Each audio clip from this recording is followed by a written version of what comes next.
Thank you to Dave for asking me along today to come and share some thoughts with you. It's good to be back in Bristol. I haven't been here for many, many years. I grew up across the channel in South Wales, and we used to come here on Friday nights to go ice skating and get beaten up. That was basically my experience of coming to Bristol. I don't know if it's changed since then, but there we are. No, I was, yeah. Anyway. So I am, as Faye said, no, wrong one. I come from a background of large corporate. So I ran communications globally for Unilever and BT. I was Director of Media Relations and Head of PR there. And Sainsbury's a long time ago. I ran corporate and media relations at Sainsbury's. So I'm going to kind of bring a big corporate approach thought to the subject matter. But I'm going to make it very much focused on video, because that's clearly where Dave is and his thoughts. And I've been a passionate user of video and proponent of video in most of my career, so I'll explain a bit about that, about why. And although it is large corporates, my experience, I genuinely believe this is not for large corporates only. But as you'll see towards the end of the presentation, they are using it a lot now, and therefore I think it's the opportunity to learn from what they're doing and take it into our own businesses and make it a success. Anyway, so why are we here? We're here because the problem is there's so much noise going on that people are not listening. Actually getting your messages through is becoming increasingly complex. There's so much going on, so much white noise, pollution, the airwaves. We're constantly being bombarded by information, emails and whatever. Getting cut through is increasingly difficult. This isn't just large corporate, it's everybody trying to find relevant ways to talk. So one of the ways we try and do it is by making our own content management. We create and share our own content. Now, I'm going to give you 3 reasons why that is happening and what we can do about it. So the first reason that we are doing our own content is the need. There is, if you look at all the surveys, trust in society is going down at every level. We trust people less than we used to. This is particularly relevant with members of parliament, for instance, and politicians, but also leaders, business leaders and CEOs. We don't trust them as much as we used to. We're finding them distant. They're not there when we want them. They talk to us rather than with us. And therefore, we have to find another way to embrace communications, find a way to talk on their language, or they want us to talk on their language. So a real opportunity for us to rethink how we communicate with people. The next is social media. Social media has radically changed. Now, nobody needs to be told any of this, but just out of interest, how many people have bought a newspaper today, a folding newspaper with words on? One person in a room of 30-something has bought a newspaper. Just scroll back to 10 years ago and see how different that would be. So the whole way we communicate, traditional media is fragmenting, is declining, social media is exploding, there are channels being created every day which allows you to find other ways to get your message across. The pressure that journalists are under is enormous. They are roughly the same amount of journalists as they were 5 years ago, but they're doing 3 jobs now. They're doing online, they're doing it on the web, they're doing it on broadcast, they're doing it in print, they're doing different versions. They haven't got time to do anywhere near as much communication as they used to. So they actually can take your content. So if you can provide content which is well written, well created, broadcast quality, they can use it. There's an opportunity for, to use social media in a way which you never had before. It's quite sad, isn't it, when you look at your children and you sort of want to know what's on television and you instinctively look for the back of the paper or the Radio Times and they just put the TV on. I mean, things have changed completely.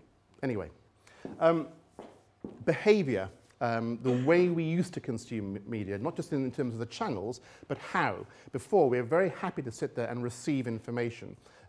We'd all sit there between commercial breaks and receive the same brand information. Brands don't have that anymore because people are changing. Millennials, my kids' generations, don't have TV licenses. They watch everything on catch-up TV. They watch iPlayer all the time. They create their own schedules. They find different ways to consume media. They find it on their mobiles. It's a completely different behavior set. So large corporates are realizing the days when there was a link between how much money they spent promoting their brand and you go out and buying it, those days have completely changed. They're looking for a dialogue. They're looking for content which is engaging for them and means something.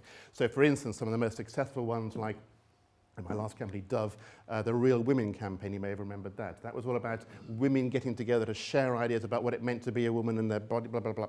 But the point was, it wasn't saying go out and buy the shampoo. Completely different messages. People are looking to engage, looking for content which is relevant to them. And going back to the previous point, because of the different opportunities in channels, you've got to fit your messages and your content to those channels as well. So how do you get to these passive audience members? They don't want to be shouted at. They don't want to be told what to think. These are very clever people, customers, as you know. They want to be engaged and brought in. Well, one of the main ways, and one of the big differences in style that you've seen and you've heard about, I'm sure, in communication channels, that you've heard about and read about is storytelling. Storytelling is the most effective way to tell messages. Now, it sounds obvious, but actually for much of the last 30 years, we haven't been storytelling. We've been shouting at people. We've been telling them how good our brands are, how good our companies are. We've not been saying, can I just explain to you how nice it is? And having a face-to-face, intimate conversation. And a good example would be, especially in the corporate world, we were telling stories through numbers. We're telling the story of a success of our business through percentages and profit growth and financial figures.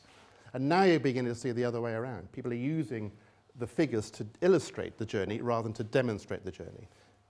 So it's storytelling. It's an intimate experience of creating a narrative, a vision. Often, it can have a beginning, a middle, and an end. But it is about sitting down quietly with people, metaphorically speaking, of course. Now, with many companies, so just one quick point. I mean, the reason for saying this storytelling is that the most effective way to get a message across is face-to-face. That's just the simple best solution is face-to-face. However, we can't always get face-to-face with our people. So this is a good example of a face-to-face intimate relationship, but how much bigger can it get before it stops being intimate, before we can start having interaction? Currently I'm doing the talking, but in order to be a proper storyteller, you must question as well. So a good example would be a global company. This is HSBC. I was one of the judging panel of Corporate Communications magazine a few months ago, and one of the sectors is best use of video, because 10 years ago there was no category for best use of video. Now there is. HSBC was one of the people, they didn't win, but they were one of the people up there, and if I told you how much, I'm not allowed to, how much the budget they have for their TV, you'd be staggered.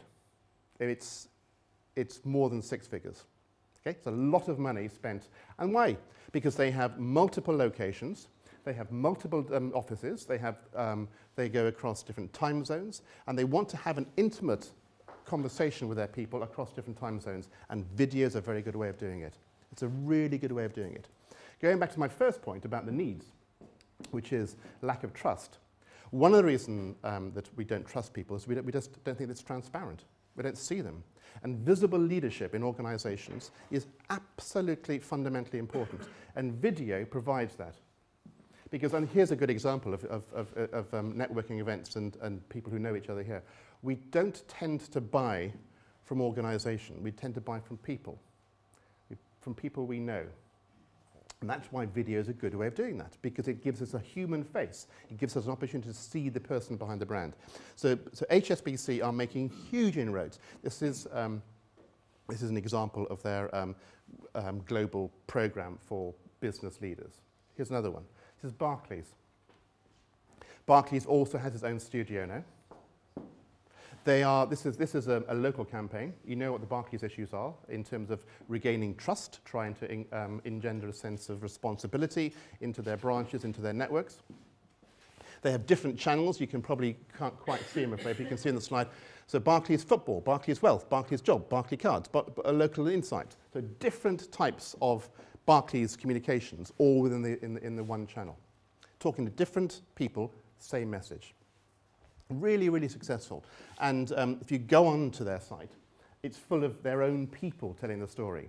Not just senior directors or senior people, but real people telling the Barclays story about what it's like to be in the stores, in the branches. This is an interesting one too. This is Tesco. You may have heard of Tesco. They, just two stories on Tesco. One is the new CEO, Dave, who I know quite well from my Unilever days. When he took over and they had all the problems, he recorded lots of interviews with Tesco TV, which they put on YouTube, so anybody can see them. It's messages mainly to their staff, to their people, about the journey they're going to be on, the difficult situation they have, what he's doing about it, and who he is as a person. And, by the way, he got that idea, or his PR people, from me, because I did that with a new person at Unilever 4 years ago. Anyway, so he did that, and it was on the YouTube as well as on their own sites. And because it was broadcast quality, really important point, is it's good enough to be on broadcast, the broadcasters used it. So Sky and the BBC said, we know you're not giving any interviews, Dave, because it's an internal announcement, but we've seen the video on YouTube. Can we just have a few clips? So they used the clips on the BBC News. Anyway, this is a really interesting one. This is Tesco talking about dairy and milk prices. This is thought leadership. Okay? This is them trying to get their story across. They feel they have something to say. This was a few weeks ago when the issue of price of milk in supermarkets became top of the agenda. And Tesco wanted to say something. They were having difficulty in getting their message across through the white noise of everybody else shouting. So they actually got their people, they published their report, and they did a YouTube clip. And they send that to everybody. They send the YouTube clip to the people who they know are their COFs, their key opinion formers. So they're bypassing traditional media. So the Telegraph, for instance, would have covered the story in this much. Of that total amount of words, the Tesco bit would be this bit. So what they've done, they've maximized their use of the channel. They've created content specifically for the medium of TV and video. Really, really clever. Last one is Sainsbury's. This got my vote, by the way, when we did the Corporate Communication Magazine Awards. This was really nice. This is their CSR program, Corporate Social Responsibility. Again, it's gone from being something everybody shouts about to something that everybody shouts about. Therefore, it's become a hygiene factor. Trying to get any awareness of the quality of your program compared to everybody else's has become impossible. So Sainsbury's thought, we're spending all this money producing reports and doing stuff. How can we get our message across? So they made little short movies, and they're tiny little movies, and I do suggest you go and find them on YouTube. And what's really nice about them is a few things. Firstly, they're short. 2, they're professionally produced. 3, they use their people. So these are all staff at Sainsbury's supermarkets. And 4, they're funny. So they're using self-deprecating humour to tell their stories. This is about them going bananas and someone signing the banana. It's fair trade bananas. And these things, they make them, they put them out, and they wait for them to go viral. So here's the key thing. Just going back to one of the previous points about who do we trust. We trust people like ourselves. So I like this, I send it to my friend goes, oh, it's really good too, and send it to his friend, it goes viral. So it's really, really clever use of content management. It's not the only thing, because they've got the report, they've got, they do seminars, so the whole thing is packaged, but video becomes an integral part of their communication message. And my final one, because I'm out of time, is making sure that it's completely integrated. And it's relevant for all channels. One of the key things that's changed in the past 15 years on the web and the internet, most organizations still see their website as being an online brochure. That's what it is. The conversation on these topics is happening elsewhere. So rather than it's gone from websites to web space. If you want to be involved in the conversation, you've got to go where the conversation is. And that means making relevant content on Mumsnet, on TripAdvisor, whatever your business is, going to them and making the content. And finally, which is the second biggest search engine after Google? YouTube. YouTube. Thank you very much.